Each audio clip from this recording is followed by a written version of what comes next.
বিশ্বাস করি যে এই বাংলা সব ধর্ম সম্প্রদায় মানুষের বাংলা এই ভারতবর্ষকে গড়ে তুলেছি। ফলে এই দেশ, এই মাটি, এই ভারতবর্ষের জল হাওয়া হিন্দু মুসলমান সহ সবার, এটা সবার ওই জায়গাতে বিজেপি কোনো ক্ষমতা নেই যে হিন্দু এবং মুসলমানের মধ্যে বিরোধ তৈরি করে একটা ধর্মের উপর অত্যাচার চালানোর অধিকার বিজেপির নেই।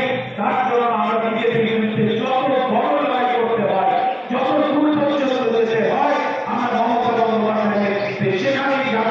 আপনারা নিশ্চিত থাকতে পারেন, শুধু মানসিকভাবে মনের দিক থেকে ভালোবাসার দিক থেকে তৃণমূল কংগ্রেসের পাশে আপনারা থাকবেন।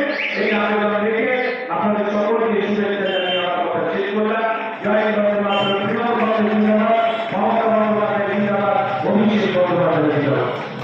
আমরা ধন্যবাদ জানাই মাননীয় মন্ত্রী শ্রীমতী চক্রবর্তী মহাশয়কে এবং তার সঙ্গে আজকে মনোনয়নটা বাজারে একত্রিত জানিয়ে তারা ব্লক তৃণমূল কংগ্রেস এবং মনোনয়ন তৃণমূল কংগ্রেসের মধ্যে বিজেপি শাসিত রাজ্যে বাংলাদেশ বাংলাদেশের প্রতিদিন অসমানতা পরিবেশ জড়িত বিজেপি নির্যাতন তার বিরুদ্ধে প্রতিবাদ জানাতে যে প্রতিবাদ মিছিল এবং বন্দে মাতরম বিজেপি শাসিত রাজ্যে প্রতিদিন দুর্নীতি নির্যাতন করা হচ্ছে কেন? বিজেপি জবাব দাও। বিজেপি শাসিত রাজ্যে বাংলাকে অসম্মান করা হচ্ছে কেন? নরেন্দ্র মোদীর জবাব দাও। বিজেপি শাসিত রাজ্যে বাঙালিকে প্রতি অসম্মান করা হচ্ছে কেন? নরেন্দ্র মোদীর জবাব দাও। বন্দে মাতরম। তৃণমূল কংগ্রেস জবাব দাও। মমতা ব্যানার্জি জবাব দাও।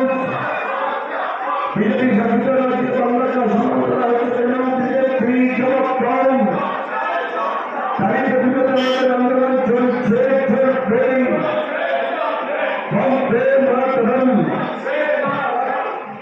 আজকের পথসভা এখানে সমাপ্ত করা হয়।